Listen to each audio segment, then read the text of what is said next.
성경 말씀 보겠습니다. 성경 말씀 요한복음 4장 22절에서 26절까지 말씀입니다. 요한복음 4장 22절에서 26절까지 말씀입니다.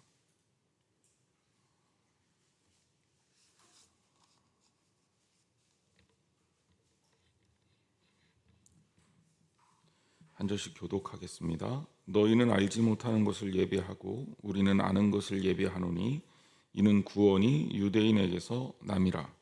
아버지께 참되게 예배하는 자들은 영과 진리로 예배할 때가 오나니 곧 이때라. 아버지께서는 자기에게 이렇게 예배하는 자들을 찾으시느니라. 하나님은 영이시니 예배하는 자가 영과 진리로 예배할지니라. 여자가 이르되 메시아 곧 그리스도라 하는 이가 오실 줄을 내가 아노니 그가 오시면 모든 것을 우리에게 알려주시리이다. 같이 읽습니다. 예수께서 이르시되 내가 말하는 내가 그라 하시니라. 아멘. 자, 요한복음 4장에 사마리아 여인과 우물가에서 만난 예수님의 대화를 우리가 말씀을 통해서 듣고 있습니다. 우리가 처음에 이 말씀을 통해서 접한 그런 것은 바로 이 여인과 예수님이 물에 대한 이야기를 했었습니다. 그러다가 이제 22절부터 21절부터죠. 정확하게는 바로 예배에 대한 이야기를 하고 있습니다. 바로 이 여인이 물을 길러 나왔지만 종교적으로 이 여인은 예배에 관한 관심이 가장 컸었다. 그래서 예수님께, 유대인이자 예수님 선생님이신 예수님께 바로 이 여인은 예배에 관한 것을 질문하면서 오늘 우리들에게 굉장히 중요한 인사이트, 통찰력을 제시해주고 있습니다. 우리가 지난 시간에 살펴봤지만 20절 말씀에 보면 당신들의 말은 예배할 곳이 예루살렘에 있더이다 하더라. 21절 여자야 내 말을 믿으라. 이 산에서도 말고 예루살렘에서도 말고 너희가 아버지께 예배할 때가 이르리라. 자, 일단 이 여인과 예수님의 대화 속에서 우리가 지난 시간에 살펴봤던 21절까지의 말씀에서 보면 이 여인은 예배의 장소적 문제를 강조하고 있습니다. 전통적으로 사마리아인들이 드렸던 그리심산에서의 예배, 그리고 그리심산 성전을 중심으로 했던 바로 그 예배, 이 여인들, 특히 사마리아인에게는 이 그리심산이 하나님이 계신 그런 성전이고 그 성전에서 드려야 될 예배인 거죠. 유대인들에게 예배는 예루살렘이었습니다. 여러분들이 오늘날의 성전 개념과 유대인들이 가지고 있는 성전 개념이 많이 다르다는 것을 좀 알아야 돼요. 우리는 꼭 이 장소에서가 아니라 다른 곳에서 예배를 드리더라도 그것이 훌륭한 우리의 예배처가 될 수 있어요. 왜냐하면 우리의 예배는 장소적 개념이 아니기 때문에 그렇습니다. 예배의 가장 중요한 핵심은 우리가 어느 장소에서 예배를 드리는 게 아니라 우리가 누구에게 예배를 드리느냐예요. 이게 예배의 의미입니다. 이거를 잊어버리면 우리가 자꾸 실수하게 되는 거죠. 이게 사마리아인들과 유대인들의 주장이 대립하고 있는 관점이 뭡니까? 사마리아인들은 그리심산에서, 그리고 유대인들은 예루살렘에서 예배를 드려야 된다고 주장하는 거예요. 그러면 누구 말이 맞습니까? 그래도 유대인들 말이 맞겠지, 더 비슷하겠지. 아니에요. 예수님 자체도 예루살렘도 아니고 사마리아도 아니 그리심산도 아닌 예배의 본질은 아버지께 드리는 것이다 라는 것을 이야기해 주고 있는 거예요. 이걸 잊지 말아야 돼요. 많은 사람들이 예배 형식이나 예배의 장소나 또 예배의 여러 가지 다른 측면에 휘둘려서 사실 본질적으로 가장 중요한 예배의 핵심을 놓치는데, 예배는 하나님께 드리는 거예요. 이거가 가장 중요한 전제입니다. 오늘 우리는 이게 그렇구나 그러고 넘어갈 일이지만 그 당시 예수님 당시에 예루살렘 성전과 그림산 성전을 신성화했던 사람들에게는 이건 굉장히 충격적인 메시지입니다. 성전인데 성전이 그렇게까지 중요하지 않다고? 자, 왜 유대인들에게 성전이 중요하게 됐습니까? 자, 이거는 출애굽 전통부터 살펴봐야 되는데 유대인들이 뭐 사실 가나안 땅에 있을 때는 가나안 땅에서 하나님께 예배를 드렸을 거고요. 그죠? 애굽 생활을 할 때는 애굽 생활을 할 때 제사를 어디서 드렸겠어요? 예루살렘까지 와서 드렸을까요? 아니죠? 오늘 대답하기 싫으신가요? 뭐 너무 심플한 얘기예요. 애굽에서 드렸을 거예요. 자, 출애굽을 하고 이스라엘 민족을 구원한 이가 바로 너희 조상 아브라함, 이삭, 야곱의 하나님인 바로 그 여호와다. 그리고 내가 너희들을 이끌어서 하나님의 민족이 되게 하겠다. 내 민족, 내 백성이 되게 하겠다. 그리고 언약을 맺잖아요. 이 언약이 시내산 언약이라고요. 이 시내산에서 하나님과 이스라엘 맺은 언약, 이 언약이 율법이고 이 율법이 우리의 신앙의 핵심이 되는 건 틀림없는 사실입니다. 자, 제사는 어디서 드립니까? 광야 시대 때 제사 어디서 드렸어요? 광야에서 드렸겠죠. 그럼 광야에서 이스라엘 민족을 가르치기 위해서 하나님께서 주신 모델이 뭐였냐? 예배의 모델이 뭐였냐? 그게 장막이에요. 이 장막, 성막이라고 불리우는 것은 하나님께서 어떻게 만들어야 될지까지 다 높이, 넓이, 재질까지도 그냥 정해 주신 대로 유대인들이 만들었습니다. 그리고 그 안에 가장 중요한 게 뭐예요? 법궤죠. 법궤를 가지고 다니면서 이 법궤가 있는 곳에 하나님의 임재가 있다라는 얘기를 한 거예요. 법궤는 그러면 이동할 때 어디에 서느냐? 이스라엘 민족의 가운데 있어요. 중심에. 이거는 어떤 것을 상징하냐면 광야 생활하는 이스라엘 민족의 너희들의 삶의 중심은 바로 하나님이시고 하나님이 너희 가운데 계신다는 것을 알려주기 위해서 성막이 가운데 있고 이스라엘 이 성막 가운데 법궤가 가운데 있으므로 이스라엘 민족의 정체성을 설명해 주는 도구가 된 거예요. 이게 성막의 의미입니다. 자, 이 성막이 안 움직입니까? 아니, 무슨 소리예요? 움직여야죠. 광야 생활을 움직이면서 하는 겁니다. 그래서 움직이는 동안 계속 이 성막은 움직일 때 걷었다가 법궤는 따로 제사장들이 들었다가 여러분들이 성경에서 볼 때 법궤가 지나가는 것들 상세하게 표현해내는 곳이 있잖아요. 요단강을 건널 때라든지 뭐 이럴 때도 이스라엘 민족에게 법궤가 얼마나 중요한지를 보여줬단 말이에요. 그래서 그 법궤를 제사장들이 들고 뭐 정확하게는 어깨에 메고 그러면서 이 법궤에 따라서 이스라엘 민족이 이동을 했고요. 그 이동을 하면서 이 법궤를 이스라엘 민족의 늘 가운데 중심에 놨어요. 왜? 우리의 중심에 우리 민족의 가장 중요한 핵심은 누가 있다? 하나님이 우리와 함께 계신다. 그 신앙적 상징인 거예요. 자, 이스라엘 민족이 가나안 땅에 정착을 합니다. 자, 그 가나안 땅에 정착을 하고 나서 이 법궤를 실로에다가 갖다 놨어요. 그러니까 여기에 이제 법궤를 만드는 성막, 장막을 설치하고 법궤를 거기에 둔 거죠. 그러다가 다윗이 이 하나님의 집이 이제 다윗이 왕궁도 짓고 뭐 계속 했을 거 아닙니까? 그러니까 뭐 이것저것 정비하다 보니까 하나님의 집이 너무 초라해. 이동할 때는 하나님의 집이 가장 좋았는데 이게 성막은 상징적인 거죠. 이제 땅을 다 나누고 예루살렘에 이제 왕궁도 건립하고 그러는데 다윗은 예루살렘에서 훌륭한 왕궁을 건립해서 잘 먹고 잘 사는데 자기가 봤을 때 더 아름답게 아름다운 곳에 모셔야 할 하나님의 법궤가 그게 좀 초라한 것 같아요. 그래서 다윗이 마음의 찔림을 가지고 하나님 내가 성전을 짓겠습니다 한 겁니다. 하나님이 성전 짓는데 다윗에게 두 가지 의미의 얘기를 했어요. 첫째, 너는 피를 많이 붙였으니까 네 손으로는 짓지 마라. 그러니까 솔로몬이 지어라. 그리고 성전을 지을 때 또 하나 우려됐던 게 뭐냐? 하나님의 장소적 개념. 하나님을 장소적 개념으로 오해하게 될까 봐 걱정. 하나님은 어디에나 계신 하나님인데 하나님이 예루살렘에만 계시는 하나님으로 그 오해할까 봐 이게 문제가 됐던 겁니다. 하지만 이제 하나님은 다윗의 마음을 받으시고 솔로몬을 통해서 성전을 짓게 하셨죠. 그래서 성전 중심의 신앙이 형성이 된 겁니다. 근데 이스라엘 민족에게 성전은 하나님의 임재를 나타내는 상징이에요. 그 법궤가 중요한 이유는 이스라엘 민족이 처음에 이 법궤 신앙이 조금 미신화돼서 법궤가 있는 곳에 하나님이 계신다고 생각했기 때문에 어느 곳에나 어디에나 계시는 하나님의 이 어떤 그 무소부재하신 하나님, 뭐 네 글자로 한자를 쓰면 그렇게 표현을 하는데 어디에다 계시는 그런 하나님을 온전하게 받아들이지 못한 거예요. 왜냐하면 이게 우상숭배 습관하고 연결되면 그렇게 됩니다. 신앙이. 이 기독교 신앙은 사실 다른 종교나 다른 어떤 우상과 분명한 차이점이 있어요.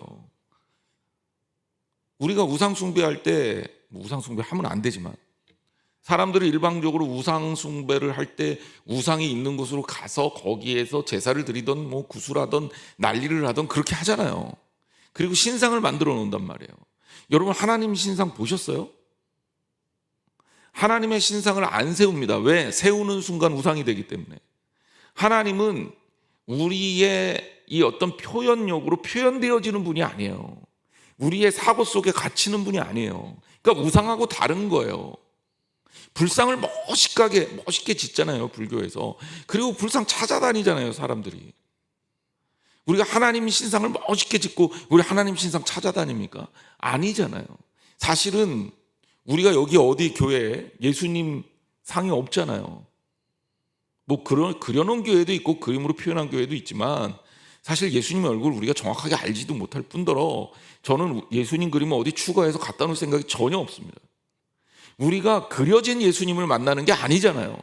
하나님은 살아계시고요. 우리 주님은 부활하셔서 우리와 함께 하신단 말이에요. 그리고 그것은 장소적 개념이 아니에요. 예루살렘이나 그리심산의 개념이 아니라고요. 이 월계동 한양제일교회에 있는 화랑로에 있는 이 교회에 예수님이 계신 게 아니라 여러분의 삶의 중간중간 그 삶의 현장 속에 하나님께서 여러분과 함께 하신다고요. 이 개념을 우리가 온전하게 받아들일 때 우리의 예배 개념이 제대로 살아날 수가 있습니다. 예배는요, 하나님께 드리는 거예요. 하나님은 어디에나 계셔요. 그러므로 우리의 예배는 어느 특정 장소에만 드려야 그것이 예배가 되는 게 아닙니다. 여러분이 그것을 기억하셔야 돼요. 우리가 어디에 있든지 무엇을 하든지 우리 성도들이 모여서 하나님께 드리는 예배가 진짜 예배인 거예요. 우리가 어디 수련회를 갔어요. 수련회를 가서 우리 교인들이 주일날 거기에서 예배를 드려요. 그건 예배가 아닙니까? 아니, 예배예요. 손색 없어요. 체육대회를 가서 드리는 예배도 우리 교인들과 함께 진심으로 하나님께 드렸다면 그것도 거룩하고 아름다운 예배가 되는 겁니다. 그래서 그 예배의 장소적 개념을 탈피해라. 이게 이제 예수님의 아주 중요한 핵심적인 첫 번째 메시지예요. 이게 돼야 사마리아인들과 유대인들 간의 갈등이 정리가 됩니다. 왜? 이들의 싸움이 무엇으로 번진 거예요? 예배에 대한 장소적 개념으로 번진 거예요. 그리심산과 예루살렘이 대비가 되는 거죠. 근데 하나님을 믿는 이들에게는 그리심산이냐 예루살렘이냐라는 것은 논쟁의 가치가 없는 겁니다. 왜? 핵심이 제외됐기 때문에. 본질이 아니기 때문에 그래요.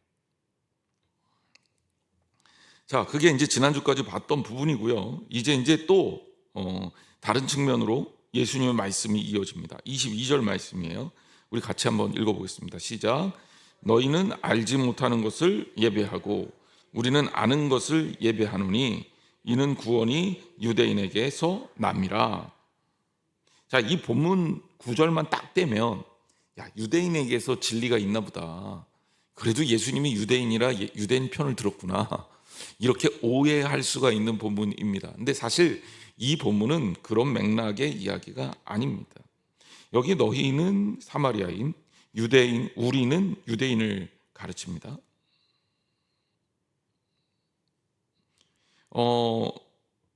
그런데 왜 너희는 알지 못하는 것을 예배하고 우리는 아는 것을 예배하노니 이런 표현을 썼을까? 자, 첫 번째 먼저는 장소적 개념에서 이야기를 한다면 예루살렘이 더 전통이 있는 예배의 중심지잖아요. 그죠? 이스라엘 민족에게 공개된, 유대인들에게 공개된 하나님의 예언이 더 본질에 가깝습니다. 자, 본질이라는 얘기가 아니에요. 본질에 가깝다는. 자, 제가 지난 시간에 그런 얘기 했어요. 일단 예루살렘과 그리심산을 그냥 비교한다면, 이 본질은 아니지만 비교한다면 예루살렘은 전통이라는 역사가 훨씬 더 깊죠. 하나님의 명령에 의해서, 하나님의 허락에 의해서 예루살렘의 성전이 세워졌어요. 그러면 이 성전은 뭐 장소적 개념으로 성전에서 드리는 예배가 합리화될 수는 없지만, 하지만 이 성전 자체가 가지고 있는 의미가 없다 이렇게 얘기할 수는 없어요. 이 예루살렘에 세워진 성전을 통해 이스라엘 민족의 신앙적 역사가 생기기 때문이에요. 그러니까 본질은 아니지만 그리심산보다는 예루살렘이 낫죠. 두 번째, 성경 지식 측면에 있어서도 그렇습니다. 자, 사마리아인들은 예언서를 인정한다고요? 안 한다고요? 안 한다고요. 몰랐다고요. 그리고 사마리아인들은 뭐만 소유하고 있는 거예요? 모세오경만. 예, 기억하시고 있는 분들은 말씀 잘 따라오신 분들이에요. 모세오경만 사마리아인들은 소유하고 있어요. 그러니까 오경에 한정된 지식을 갖고 있는 거예요. 그런데 그거에 비해서 유대인들은 어때요? 예언서들, 역사서들, 그리고 지혜서들, 많은 성경을 통해서 하나님의 계시를 접할 수가 있어요. 그리고 실제적으로 메시아에 대한 예언은 충분히 예언서를 통해서 굉장히 많이 언급되어 있죠. 우리도 성경을 보면 결국 예수님에 대한 예언이 가장 많이 나온 파트가 이사야, 예레미야 이쪽이란 말이에요. 메시아 사상이 그때부터 이렇게 드러나기 시작했으니까, 본격적으로 하나님이 우리에게 그런 것들을 예언자들을 통해 알려주셨습니다. 그러니까 지식 측면에 있어서 유대인이 나요? 사마리아인이 나요? 어렵나요? 대략 설명했는데 유대인이 낫다고요. 지식 측면에 있어서. 그래서 유대인이 낫다라는 이야기를 하는 겁니다. 그래서 너희는 알지 못하는 것, 우리는 아는 것, 이런 표현을 썼고요. 자, 한 걸음 더 나갑니다. 이 사마리아인들이 아까도 얘기했지만 알지 못하는 것을 예배한다라고 했을 때 무엇을 알지 못한다? 우리 예배의 주체가 하나님이신데, 예배는 하는데 예배의 대상이 어떤 분이신지는 잘 몰라. 이게 이제 소위 말해서 신앙적으로 약간 불완전할 수밖에 없는 거예요. 그러니까 예배의 대상을 섬기는데 예배의 대상이 본질적으로 어떤 분인지를 전혀 지식적으로 알지 못하는 상태에서 예배를 드리면, 그리고 섬기게 되면 이 섬김이 잘못될 가능성이 상당히 높아요. 자, 이렇게 생각하면 돼요. 자, 우리는요, 하나님을 섬긴다는 게 어떤 겁니까? 남들이 하는 대로 하는 게 하나님을 섬기는 거예요? 요거는 일부밖에 포용하지 못해요. 그리고 남들이 알려주는 게 뭐가 잘못됐다면 그러면 그대로 따라하면 굉장히 위험할 수도 있겠죠. 성경에 계속 반복해서 언급되지만 우리가 가장 중요하게 생각해야 될 것은 하나님이 원하시는 것, 하나님이 기뻐하시는 거예요. 자, 하나님이 원하시는 것, 하나님이 기뻐하시는 것, 그것을 알려면 우리는 하나님에 대한 지식이 있어야 됩니까? 없어야 됩니까? 예.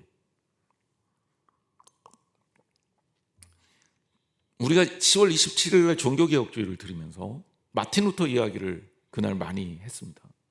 마틴 루터 이야기를 하면서 제일 중요한 기독교, 아니 우리가 섬기고 있는 하나님을 믿는 신앙 행위의 가장 중요한 본질이 무엇이라고 했나요? 그렇죠. 성경이란 말이에요. 성경. 근데 성경을 평신도들이 읽지 못하게 되면서 신앙이 어떻게 돼요? 건강해져요? 망가져요? 망가져요. 이 유대인의 역사도 역시 마찬가지예요. 여러분 생각해 보세요. 요아스 임금이 왕에 올라서 성전 개보수를 하게 됩니다. 성전을 오늘날 기준으로 따지면 망가진 성전을 리모델링을 하는데, 리모델링 하다가 율법책이 나와요. 그러다가 이 임금이 그 율법책을 보면서 갑자기 깨닫습니다. 야, 이거 이거 우리가 잘못했구나. 거기서 깨닫고 가슴을 치고 회개하고 종교개혁을 시작하는 거예요. 근데 저는 이 본문을 볼 때마다 놀라는 게 뭐냐면 전에 몰랐다는 거잖아요. 자신들이 뭘 잘못했는지 무슨 부분에서 문제가 있었는지 율법책이 없으니까 몰랐다는 거잖아요. 그럼 율법책이 성전에서 나올 정도로 관리가 안 돼 있었다는 얘기잖아요. 얼마나 관리가 안 돼 있으면 고치다가 나옵니까? 그럼 그 얘기는 뭐예요? 하나님을 잘 알고 있었다? 잘 모르고 있었다? 모르고 있었다. 하나님을 잘 알려면 하나님을 아는 지식이 필요하고, 그러려면 말씀이 너무너무 중요한 거예요. 하나님 말씀을 알기 위해서 우리가 애써야죠. 호세아 선지자의 고백대로 힘써 여호와를 알자고 얘기하잖아요.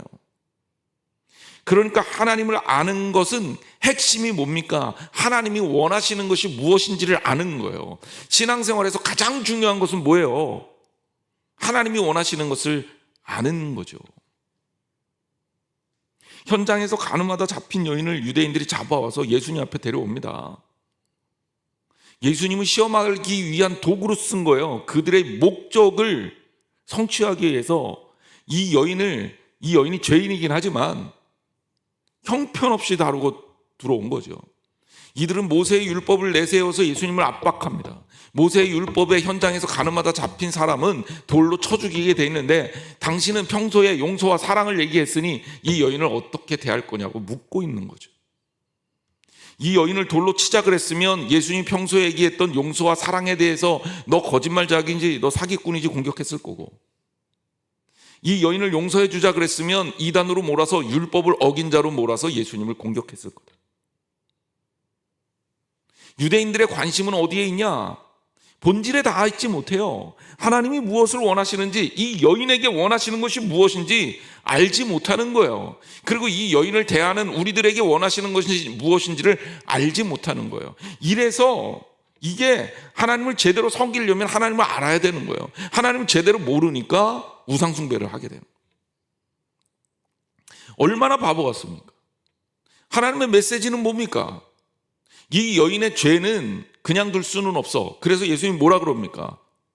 다시는 그와 같은 짓을 하지 말라. 금지 명령을 내려요. 하지만 사랑하고 품는 것이 우리 크리스찬의 가치라는 거예요. 죄이지만 우리에게 필요한 것은 죄인을 돌이킬 수 있는 하나님의 사랑을 전하는 거예요. 그렇죠? 그러니 이 여인을 어떻게 합니까? 주님이 용서하죠. 나도 너를 정죄하지 않겠다. 죄에 대해서는 분명히 인정을 하지만, 그래서 너는 그와 같은 죄를 지어서는 안 되지만, 하지만 그렇다고 해서 내가 너를 정죄하거나 내가 너를 죄인이라고 판단해서 내가 너를 심판하지는 않겠다는 거예요. 여러분, 하나님의 핵심 메시지가 뭡니까? 우리가 하나님을 제대로 알려면 이 메시지를 제대로 해석해야 하나님을 제대로 섬길 수 있잖아요. 하나님을 제대로 믿는 것은 사랑입니다. 정죄하는 게 아니고요. 미워하거나 혐오하는 게 아니고요. 사랑하는 거예요. 품는 거예요. 하나님을 제대로 아는 것은 죄와 죄 아닌 것들을 구별하는 능력입니다. 죄인데 죄 아니라고 생각하고 막 살면 안 되는 거예요. 우리 스스로가 그걸 고칠 수 있어야 되는 거예요. 하지만 하나님의 사랑으로, 예수 그리스도의 사랑으로, 우리 다 죄인이잖아요. 우리가 누군가를 죄인으로 정죄하는 그 죄, 정죄하기보다는 용서하고 품을 수 있는 신앙적 실력을 갖추라는 거예요. 이게 하나님이 기뻐하시는 거다라는 겁니다. 사랑하지는 않고 제사를 열심히 드리는 제사에게 너희들이 황소로 제물을 드려도 내 그거 하나님 받지 않겠다. 너희들 마당만 밟는다. 너희들 역겹다. 내가 원하는 것은 공의와 의로움과, 그리고 이것들을 통해서 우리에게 주시는 하나님의 이 사랑하라고 하는 이 땅에서 정의를 베풀 수 있는 성도들의 삶으로 드려지는 진정한 예배다라고 얘기하는 거예요. 이걸 놓치면 안 됩니다, 여러분. 우리는 무조건 하나님 말씀이 가장 중요한 거예요. 최근에 미국 교회들이 동성애 문제 때문에 난립니다. 그래서 이 동성애를 지지하냐 지지 않냐 하지 않느냐, 이거 가지고 막 엄청난 갈등이 일어나고 있어요. 근데 왜 그거 가지고 싸우는지 저는 이해를 못 하겠는데, 성경의 동성애는 된다고 나와 있어요? 안 된다고 나와 있어요? 그러면 우리 그거 물어보는 거 유치한 거 아니에요? 그 답은 딱 나와 있는 거예요. 그거 가지고 얘기할 거는 없습니다. 다만 이런 측면은 있어요. 원치 않는데, 자기 쾌락을 위해서가 아니라 원치 않는데, 예를 들자면 염색체 이상으로 성기가 2개씩 가지고 태어난 사람도 있어요. 우리는 쉽게 접하지는 못하고, 그런 사람들이 나 그런 사람이야 이렇게 알리진 않으니까. 그럼 그런 사람들은 선택을 해야 돼요. 근데 때로는 부모 중에 이제 잘 사는 나라에서는 금방금방 수술을 해주지만, 자녀가 장성할 때까지 그거를 수술을 못 해주는 부모들이 있습니다. 상황이 안 되는 거죠. 그러면 그런 친구들은 좀 이 성적 정체성에 혼란을 겪을 수밖에 없어요. 생물학적으로도 그렇고. 또 이제 호르몬이 이상이 생긴 경우도 있어요. 그런 경우에 자기가 몸은, 그러니까 우리가 얘기하는 그 섹스죠. 성적인 피지컬은, 육체는 남자지만 자기의 이 호르몬 이상 작용 때문에 생기는 이 속은, 멘탈리티는 여성의 경우가 있어요. 이런 경우에 이제 어떻게 해야 되느냐, 이런 게 이제 문제가 되는 거예요. 그래서 여러분 어떻게 해야 될까요? 이게 여러분, 이게 미국 얘기가 아니라 우리 얘기일 수도 있어요. 지금도 우리도 좀 시끄럽잖아요. 어떻게 해야 됩니까? 그러면 당신들은 다 죽어야 돼, 이렇게 우리가 혐오하면 안 되는 거죠. 그럼 우리가 어떻게 해야 됩니까? 동성애는 죄예요. 근데 여러분, 우린 죄 안 짓고 삽니까? 우리도 죄 짓고 살잖아요. 그죠? 동성애를 품자, 동성애를 권장하자, 이런 얘기 하는 게 아니에요. 동성애가 죄인 건 확실합니다. 성경에 나와 있으니까. 하지만 예수님의 가치 기준에서 본다면, 예를 들자면 쾌락을 위해서 죄를 지속적으로 짓고 그것을 권리화하라는 그런 거, 그 다음에 퀴엇이나 퀴어 축제, 이런 것들은 우리가 정말 받아들이면 안 됩니다. 교회의 근간을 흔들릴 수가 있으니까. 그거는 경계해야 되고요. 한 사람의 인간으로서 예수 그리스도의 복음으로 그들을 치유하는 노력이 필요한 거예요. 그들 위해서 우리가 오히려 기도해 줘야 된다고요. 불쌍한 사람들이거든요. 대부분 다 힘들게, 어렵게, 고통받으면서 살아요. 물론 다는 아니지만. 그래서 이런 문제에 대해서 우리가 진지하게 예수님의 관점에서 바라볼 수 있어야 된다. 그래서 누가 저한테 물어보면 저는 그거 얘기할 것도 없어요. 왜냐하면 성경에 동성애는 죄다 나와 있으니까 그건 문제가 있는 거예요. 즉 쾌락을 위해서 그렇게 한다?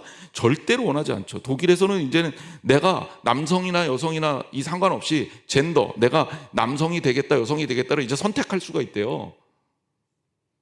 이거 말도 안 되는 법들이 막 생기고 있어요. 이게 막 너무너무 걱정인데, 이런 시대 속에서 우리가 정신 똑바로 차려야 됩니다. 극단으로 가지 마세요. 누군가를 미워하거나 혐오하지 마세요.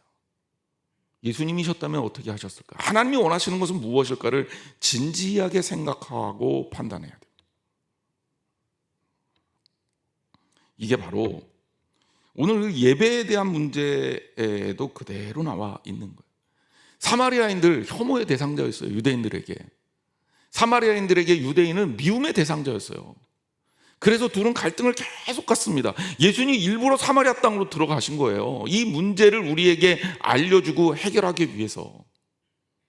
사람들은 해결 안 될 거라고 얘기합니다. 안 돼. 우리 그렇잖아요. 나 김정은 용서하기 힘들어요. 공산주의자들 받아들이기 힘들어요. 지금 너무 많이 갈렸어요. 막 우크라이나의 그 전쟁통으로 러시아의 그 젊은 애들, 어린 애들을 막 집어넣고 전쟁에 집어넣어서 다른 나라 전쟁에서 죽게 만들어요. 이거 어떻게 그냥 봅니까? 용납이 안 되는 거죠. 그러나 그럼에도 불구하고 우리가 그들을 위해서 기도해야 됩니다. 그게 주님이 원하시는 거예요. 그리고 언젠가 그날이 오겠죠. 통일이 되면 그들을 예수 그리스도의 복음으로 치유해야죠. 오늘 우리 곁을 놓고 있는 여러 가지 이슈의 가장 핵심적인 사상은 우리는 복음의 사람이고 우리는 사랑의 사람이고 본질적으로 죄와 죄와 아닌 것들을 확실하게 구별하고 그러면서 그리스도 안에서 나아가는 것이 중요하다.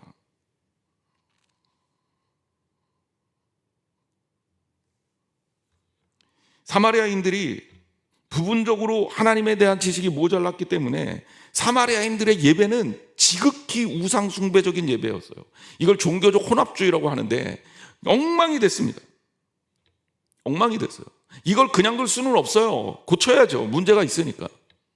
하지만 유대인의 예배가 종교적으로 세련됐다고 해서 종교적 형식을 제대로 갖춘 세련됨을 갖췄다고 해서 유대인들의 예배가 그럼 훌륭하냐? 예수님이 그 부분을 지적하신 거잖아요. 만약에 그들이 훌륭했다면 성전 정화를 2번이나 하셨겠어요? 예배당에 들어 성전에 가서 그 여인의 뜰에 있는 장사하는 사람들을 상 얻고 채찍을 휘둘러서 쫓아내셨겠냐고요. 유대인들의 예배가 그들이 하나님에 대해서 안다고 하면서도 하나님의 본질을 제대로 실행하지 못하고 있는 겁니다. 우리의 예배가 그래서는 안 되잖아요. 우리가 먼저 정신을 차리고 이 땅에 뿌리를 내리고 하나님이 역사하는 하나님의 원하시는 예배를 드릴 수 있어야 합니다. 자, 뒤에 구원이 유대인에게서 남이라 이 말은 그나마 유대인들의 예배가 좀 낫다 뭐 이렇게도 해석할 수 있지만 본질적으로 이 유대인은 예수 그리스도를 가르치는 겁니다.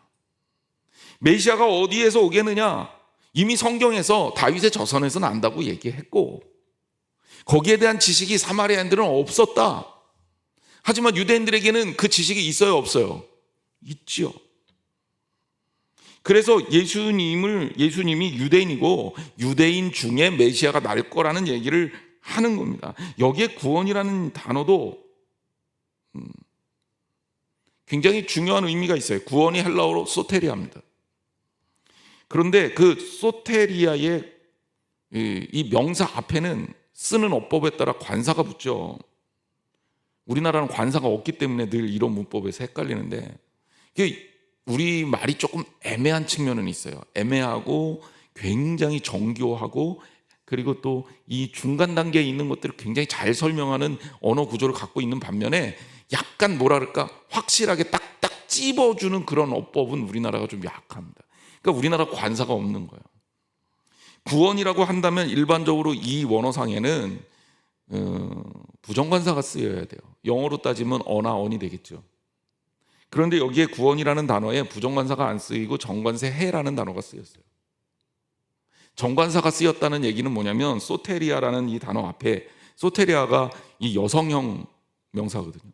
여성형 정관사 해가 붙어갖고 그 구원을 표현하고 있는 겁니다. 그러니까 구원이 여러 가지 구원이 있을 수 있어요. 사람들의 생각에는 우리는 하나지만 여러분 우리가 얘기하는 구원은 예수 그리스도밖에 없잖아요. 그죠? 근데 세상 사람들은 뭐라 그래요? 여러 개의 구원을 얘기합니다. 불교를 믿어도 열반에 들면서 구원받을 수 있고 뭐 이슬람 뭐 다른 종교 믿어도 우상 숭배해도 또 혹은 착하게만 살면 혹시 구원받을 수 있는 거 아니냐라고 얘기할 때는 일반적인 구원 정관사를 붙여서 써야 돼요. 하지만 여기에는 부정관사를 붙여서 써야 돼요. 그런데 여기에는 정관사가 딱 붙어 있어요. 이 얘기는 뭐냐? 구원을 한정시켰다는 거예요. 예수님의 어법에. 야, 이 구원은 사람들이 얘기하는 일반적 구원 말고 너네들 그 혼합주의화 돼서 그냥 아무렇게나 아무 종교나 막 갖다 붙이고 섬기는 그런 구원 말고 이 구원은 바로 너희들의 본질, 진짜 너희들이 기다리던 그 구원, 우리 민족과 우리 일반적인 사람들에게 가장 필요한 궁극적인 구원, 영원히 목마르지 않을 그 생수, 그것을 줄 때의 그 구원, 그 메시아, 그게 유대인에게 나온다 이 얘기예요. 그 얘기는 바로 예수 그리스도를 뜻하는 말입니다. 그래서 이 본문이 유대인이 낫다 이 얘기를 하는 게 아니라 우리가 이제 이 본문을 통해 정리를 한다면 22절 말씀은 첫 번째, 하나님을 아는 지식이 좀 제대로 있어야 되는데 너희들은 좀 알지 못하는 상태에서 예배를 드리다 보니 좀 복잡해졌고, 유대인들도 안다고는 하지만 여러 가지 말씀에 비추어 볼 때 이미 그들은 메시아가 올 것을 알고 있다. 왜? 여러 성경에서 이미 계시가 됐기 때문에. 하지만 그 구원은 정확하게 유대인에게서 나는 거다. 이 이야기입니다. 자, 23절 말씀으로 갑니다. 23절 같이 한번 읽어보겠습니다. 시작. 아버지께 참되게 예배하는 자들은 영과 진리로 예배할 때가 오나니 곧 이때라. 아버지께서는 자기에게 이렇게 예배하는 자들을 찾으시니라. 아멘. 아버지께 참되게 예배하는 자들은 영과 진리로 예배할 때가 온다. 자, 하나님 앞에 진정으로 예배를 드리는 사람은 그리심산에서 예배를 드리나 예루살렘에서 예배를 드리나 한국에서 예배를 드리거나 그거는 중요한 문제가 아니에요. 핵심은 뭐예요? 아버지께 예배를 드리는 것이고, 하나님 아버지는 우리와 함께 하시죠.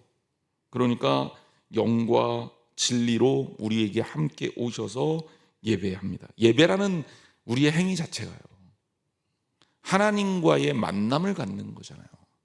그죠?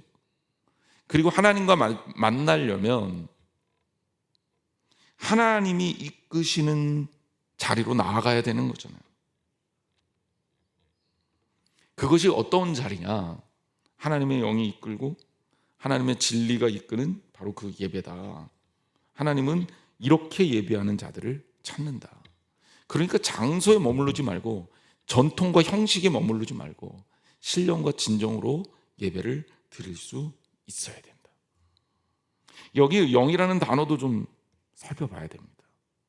이 영은요, 헬라어로 푸뉴마입니다. 그리고 진리라는 단어는요, 알레테이아예요. 이 영이나 이 진리가 결국 무엇을 말하냐? 이 단어가 전치사 하나에 두 개가 연결되어 있으니까 사실은 같은 맥락에서 설명되어져야 돼요. 결국 예수 그리스도 안에 계시된 진리를 말하는 거예요. 즉, 영이신 하나님과 영적인 교제 가운데에서 드려지는 예배가 되어야 된다. 예배 형식이 문제가 아니라, 예배의 지역이 문제가 아니라, 예배의 어떤 그 장소의 문제가 아니라, 예배자가 예배 대상인 하나님과 어떤 관계를 맺느냐, 이것이 예배의 핵심입니다. 여러분들이 하나님과 어떻게 연합되었느냐, 여러분들이 어떻게 하나님을 만나고 있느냐, 바로 그것이 예배의 가장 중요한 핵심이다.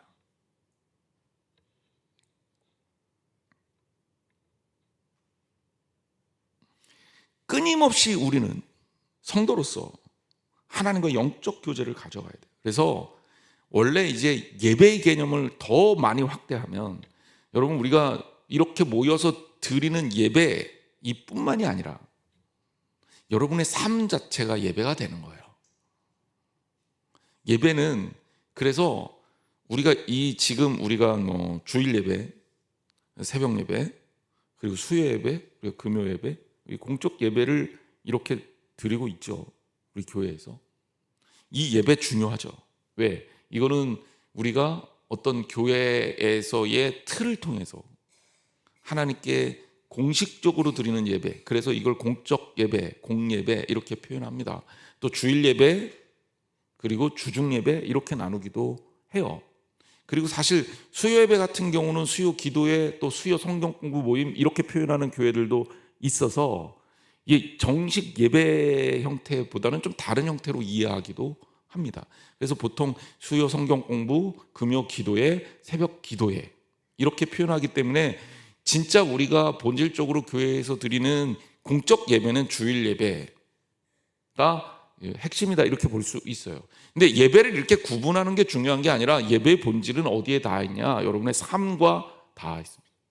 우리는 우리의 삶이, 그 삶의 현장 하나하나가 다 예배자로서 사는 거고, 거기에서 영적인 교제를 하나님과 나눌 수 있어야 되며, 그러니까 여러분의 삶이 예배가 되어야 되는 거예요. 하나님은 이렇게 예배하는 자를 찾는다. 즉 우리의 삶 속에서 끊임없이 하나님의 뜻을 이루고자 하는, 여러분의 삶이 하나님과 교통하고 교제하는, 바로 그러한 자들을 찾게 되시는 겁니다. 그러니 다시 한번 24절에서 강조하듯이 하나님은 영이고 예배하는 자는 영과 진리로 예배해야 되는 거예요. 하나님의 속성이 영이다. 그러니 우리도 영으로 예배 드려야 되는 건 당연한 거예요. 맞춰야 되니까요. 그래서 하나님이 영이기에 영적인 방법을 통해서 하나님께 계시하고, 그리고 또 우리는 하나님을 따라서 영적 교제를 할 수 있는 존재가 되는 거예요. 그런 얘기 하잖아요. 요즘에는 강아지를 너무너무 사람들이 사랑하지만 개와 인간의 차이, 동물과 인간의 차이가 뭐냐, 언어를 사용할 수 있냐, 도구를 사용할 수 있냐, 지식을 축적시킬 수 있냐, 여러 가지 기준들을 제시하지만 신앙적으로 봤을 때 어떤 학자들은 이렇게 얘기합니다. 예배할 수 있는 존재가 인간밖에 없다. 여러분, 개 키우시는 가정들 있잖아요. 너무너무 예뻐하시잖아요. 가족 같죠? 개가 기도하는 거 혹시 보셨나요? 왜냐하면 영적 교제가 불가능한 존재이기 때문에 그래요. 그래서 생물학적으로 인간과 다른 동물들의 차이를 많은 사람들이 연속선상에 놓고요. 요새 진화론 같은 경우는 인간이 공통조상에서, 예를 들자면 유인원의 공통조상에서 갈라져 나온 한 부류다. 그러니까 옛날 진화론이 어떤 스타일이었냐면 오스트랄로피테쿠스에서 호모 에렉투스로, 호모 에렉투스에서 네안데르탈인으로, 네안데르탈인 호모 사피엔스로 이렇게 갔다. 얘기 들어보셨죠? 공부를 열심히 안 하신 것 같은데. 예, 그렇게 갔다, 이렇게 원숭이가 우리의 조상이야 라고 주장을 했던 게 옛날 진화론이라면, 요즘 진화론자들은 그게 말이 안 된다는 걸 알아요. 그래서 진화론을 살짝 바꿔서 요새 최근에 나온 이론은 뭐냐면, 공통조상이 있고 이 공통조상에서 형제처럼 갈라져 나온 거다. 이게 유인원이 됐다. 침팬치가 되고 오랑우탕이 되고 인간이 되고, 원숭이랑 우리 인간하고는 촌수가 좀 멀고, 오랑우탕하고 우리하고는 촌수가 좀 가깝고, 고릴라나. 그렇대요, 여러분. 제가 그렇게 얘기하는 게 아니라. 저는 말도 안 된다고 생각하죠. 왜? 말이 안 되는 증거들은 너무너무 많습니다. 그냥 현상학적으로 보여지는 것만 봐도, 다른 얘기 안 해도, 오랑우탕이 아무리 고등한 지능을 가지고 있다 하더라도 예배하고 하나님과 교제하는 모습을 우리가 볼 수가 없기 때문에 그래요. 이거는 영적인, 정말 성경 말씀대로 하나님께서 인간을 지으시고 그 코에 생기를 불어넣어 주셔서, 그래서 인간으로 하여금 생명이 된지라 라고 얘기하신 그 생명, 영적 존재가 아니기에 영적으로 하나님과 교제를 해야 하고 예배해야 되는 인간과 같은 존재가 될 수 없기 때문에 그렇습니다. 그래서 진정한 예배는 우리 인간만 드릴 수 있는 거고, 그래서 우리 인간이 영적 존재로 지음을 받은 거예요. 하나님께 예배하는 존재가 되기 위해서. 25절 말씀에 보면, 여자가 이르되 메시아 곧 그리스도라 하는 이가 오실 줄을 내가 아노니 그가 오시면 모든 것을 우리에게 알려주시리이다. 자, 이 여인도 자신의 앓음을 예수님께 적극적으로 표현하고 있습니다.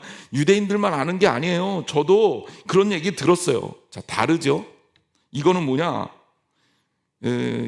전승이에요. 유대인들은 말씀에 적혀져 있는 내용이 있고 성경에 실체가 있는 것을 믿는 거예요. 그러니까 안다라고 표현을 했고, 사마리아인들에게 그런 메시아에 대한 전승이 아예 없냐? 있어요. 있는데 사마리아인들은 모세 오경 속에서 그걸 못 찾고, 사마리아인들은 그들의 조상으로부터 이런 얘기들이 나오는 거죠. 우리나라 정도령 와서 한 대한민국이 세계 최고가 될 거다, 이런 얘기 여러분 들어보셨죠? 그리고 그래서 계룡산이 중요한 거예요. 정도령이 계룡산에 있거든요. 계룡산 가면 아직도 있대요.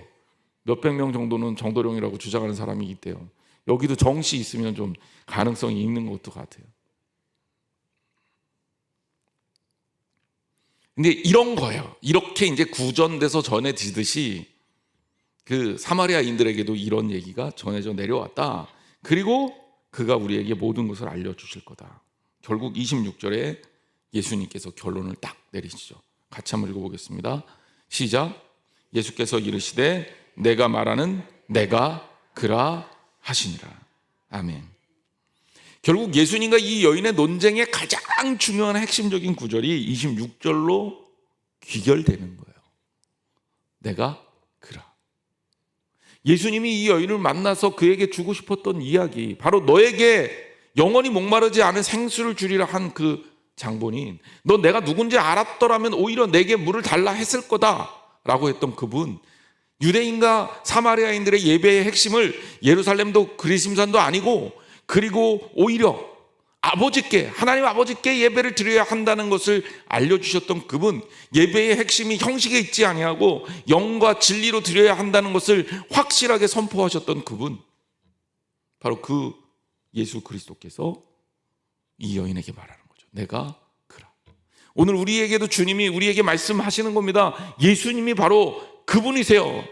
그 당시 온 인류의 구원을 위해서 기다렸던, 사마리아인도 기다리고 유대인들도 기다리고 우리들도 기다렸던 바로 그분이 바로 예수 그리스도라는 거예요. 구원은 그리스도 예수밖에는 없습니다. 여러분, 흔들리지 않는 신앙을 갖는다는 것은 너무너무 중요하고요. 이단과 잘못된 신앙으로부터 우리를 지키는 것도 너무너무 중요합니다. 여러분, 하나의 이슈가, 하나의 조그만 어떤 그 지엽적인 문제가 전체 본질을 휘두를 수 없어요. 중세 교회가 그랬던 거거든요. 면죄부가 어떻게 구원을 휘두릅니까? 근데 이거를 가능하게 했던 거는 그걸 가지고 프레임을 만들었던 사람들 때문인 거예요. 오늘 우리가 그런 것들에 휘둘려서는 안 됩니다. 우리 하나님께서 원하시는 그 본질을 지켜나가는 정말 성경적인 신앙, 하나님께서 기뻐하시는 신앙, 주님께 온전하게 예배할 수 있는 저희 한양제일교회 성도님들 되기를 주님의 이름으로 축원합니다. 기도하겠습니다.